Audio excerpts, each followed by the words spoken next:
اور یہ لوگ کدھر بیٹھے ہیں اور کیا کر رہے ہیں.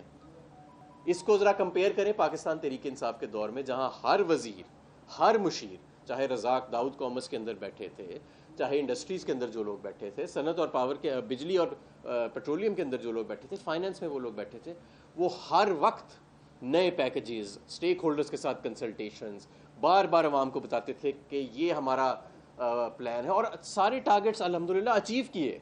بہترین ایکسپورٹ گروتھ پہ گئے، $32 ارب کی ایکسپورٹ لے کے گئے. LSM کو ہم 14%، 10% پہ چھوڑ کے گئے، اس کی سالانہ گروتھ کو ہم آپ کی معاشی ترقی کو 6% پہ چھوڑ کے گئے، جو اب تقریباً اس سال 0% کے قریب آنے والی ہے. ریزروز کو آپ کے ہائیسٹ لیول پہ ہم لے کے گئے، اور یہ سب کرنٹ اکاؤنٹ کو ہم سرپلس کے اندر اپنے دور کے اندر لے کے گئے. لیکن یہ ساری چیزیں، سارے ہدف جو تھے ان کو اچیو کرنے کے بعد آج آپ دیکھیں تو ان کے وزراء کے پاس کچھ کہنے کو نہیں ہے، کوئی منصوبہ بندی نہیں ہے. تو ملک ڈوبے گا نہیں تو کیا ہوگا؟ تو میرا یہ سوال ہے لوگوں سے کہ ان کو ہم نے کتنی دیر برداشت کرنا ہے؟ کیا ہم اپنی معیشت، ہماری معیشت بھی نیشنل سیکیورٹی سے جڑی ہوئی ہے. یہ کوئی نہ سمجھے کہ ہماری معیشت جو ہے اس کا نیشنل سیکیورٹی سے کوئی تعلق نہیں ہے. اگر ہماری معیشت نیچے جاتی ہے تو ہماری نیشنل سیکیورٹی کو بھی نقصان پہنچتا ہے. دوسرے ملک جو ہیں وہ پیسے دینے کی بدلے میں آپ سے ایسی شرائط تسلیم کرا سکتے ہیں جو ہمارے لیے ناقابل قبول ہوں. تو اس لیے میں سمجھتا ہوں کہ اس حکومت کا اب جانا ناگزیر ہو چکا ہے. الیکشنز واحد حل ہے. وائی؟ کیوں الیکشنز واحد حل ہے معیشت کے لیے؟ سینٹیمنٹ ٹرن ہوئے گا. اس وقت مارکیٹ کو اس حکومت پہ کوئی کانفیڈنس نہیں ہے. IMF خود کہہ رہا ہے کہ یہ کمزور حکومت ہے. اس کو باہر کے لوگوں کو اس حکومت پہ کوئی، باہر کے انویسٹرز کو، باہر کے ڈونرز کو اس حکومت پہ کوئی کانفیڈنس نہیں ہے. اور اس حکومت نے ثابت کیا اپنی نالائکی سے کہ یہ واقعی جو لوگ ان پہ کانفیڈنس نہیں کر رہے اس کے پیچھے سالڈ ریزنز ہیں. نئی حکومت آئے گی ایک نئے روڈ میپ کے ساتھ، 5 سال کا ان کے پاس رن وے ہوگا، اور وہ یہ جو 5 ماہ کے اندر نقصان پہنچا ہے اس کو بھی مرمت کریں گے اور ملک کو ڈیفالٹ کے دہانے سے واپس لے کے آئیں گے. اس کے علاوہ کوئی راستہ نہیں ہے. اب وقت کم رہ گیا ہے. اگر IMF کے معاہدے کے بعد بھی آپ کا روپیہ 15 روپے صرف 2-3 ہفتے کے اندر ڈی ویلیو ہو گیا ہے، اور آپ کا انٹرنیشنل بانڈ جو ہے وہ آدھی قیمت پہ اور دن بدن نیچے جا رہے ہیں، تو اس کا مطلب یہ ہے کہ کوئی ہمیں فنڈامنٹل چینجز کرنے پڑیں گے. اس حکومت کو چلانے کی ضد کو چھوڑنا پڑے گا. اس گرفتاریوں سے، تشدد سے، چینل بند کرنا، یہ کرنا وہ کرنا، ایسی چیزوں سے نکل کے ہمیں معیشت کی طرف توجہ دینی پڑے گی، اور لوگوں پہ ہمیں اعتماد کرنا پڑے گا کہ عوام جو ہے وہ اپنے نئے حکمران جو ہے وہ چن سکتی ہے، سمجھتی ہے وہ کہ اس ملک کے لیے کیا بہتر ہے.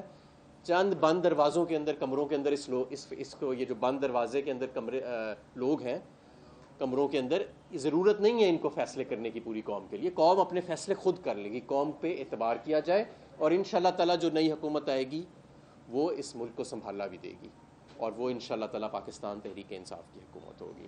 تو لہٰذا یہ جو اکانومی ہے، میں سمجھتا ہوں کہ یہ اب ایک ایسی سٹیٹ میں چلی گئی ہے کہ ہم تقریباً فری فال کے اندر ہیں، اور اب باتیں کھل کے بھی ہو سکتی ہیں، کیونکہ اب تو سارے اعداد و شمار نظر آ رہے ہیں. آلدو کہ چینلز پہ مجھے بتایا گیا ہے کہ بڑا پریشر ہے کہ جی اکانومی پہ بات نہ کریں. آپ کو یاد ہوگا کہ جب پاکستان تحریک انصاف کے دور میں ہر چیز ٹھیک جا رہی تھی، اعداد و شمار ٹھیک جا رہے تھے، تو کوئی ایسے اکانومسٹ آ جاتا تھا اپنا حساب کر کے کہ جی 2 کروڑ پہ جی غربت کی لکیر سے نیچے چلے گئے، 50 لاکھ لوگ بے روزگار ہو گئے، کبھی کیلکولیشن نہیں دکھائی. کوئی اور آ جاتا تھا کہتا تھا جی وہ یہ انٹرسٹ ریٹ بڑھ گیا، یہ تباہی ہو گئی، وہ ہو گیا. آج وہ لوگ کدھر ہیں میں پوچھتا ہوں؟ آج جب ایکچولی معیشت ڈوب رہی ہے تو بتائیں نا وہ لوگ کدھر ہیں جن کو زبردستی کا اکانومسٹ بنا کے پیش کیا جاتا تھا اس وقت؟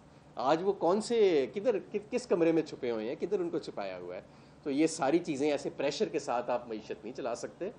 یہ پریشر ڈال کے کہ ان چیزوں کے اوپر گفتگو نہ کریں، یہ نہ کریں، ایسے معیشت نہیں چل سکتی. یہ معیشت ڈوب رہی ہے، اور اس کو ٹھیک کرنے کے لیے اب بنیادی اقدامات اٹھانے ہوں گے. اور پہلا بنیادی قدم جو ہے، کیونکہ اس کے بغیر کوئی مائیکا لال انسرٹینٹی نہیں ختم کر سکتا اس مارکیٹ میں سے، وہ عام انتخابات ہیں.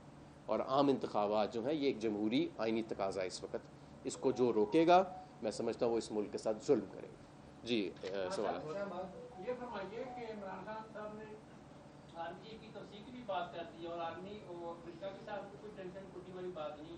اب آپ کا تو بیانیہ ختم ہو گیا، آپ کس پہ سیاست کرنی ہے؟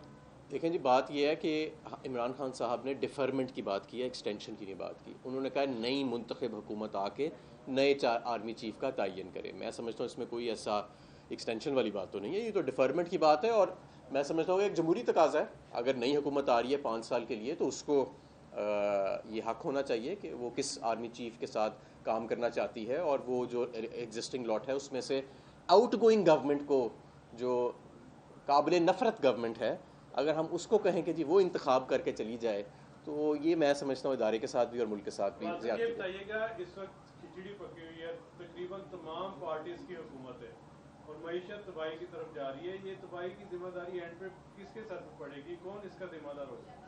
دیکھیں, جو بھی اس سازش کے اندر ملوث رہے ہیں, ظاہرہ ذمہ داری تو ان کو لینی پڑے گی. ایک مراسلہ آتا ہے اور یہاں پہ منتخب حکومت کو گھر بھیج دیا جاتا ہے. بہترین اکنامک انڈیکیٹرز ہیں. کووڈ جیسی وبا کے اندر آپ کا ملک جو ہے وہ دنیا کے جو 3 بہترین پرفارمرز ہیں 200 میں سے, ان کے اندر شمار ہوتا ہے. تو میں سمجھتا ہوں, اور 6% پہ آپ گرو کر رہے ہیں, اگلے سال 8% کا ٹارگٹ سیٹ ہو رہا تھا. تو اور آج آپ دیکھیں ملک کدھر کھڑا ہے, معیشت آپ کی نیچے جا رہی ہے, صنعت آپ کی بند ہو رہی ہے, بجلی کے بل جو ہیں وہ کہاں چلے گئے ہیں, مہنگائی 17% سے بڑھ کے 45% پہ چلی گئی ہے. تو یہ اس ذمہ داری کا تعین لوگ عام انتخابات میں کر دیں گے. لوگوں پہ ذرا اعتماد تو کریں.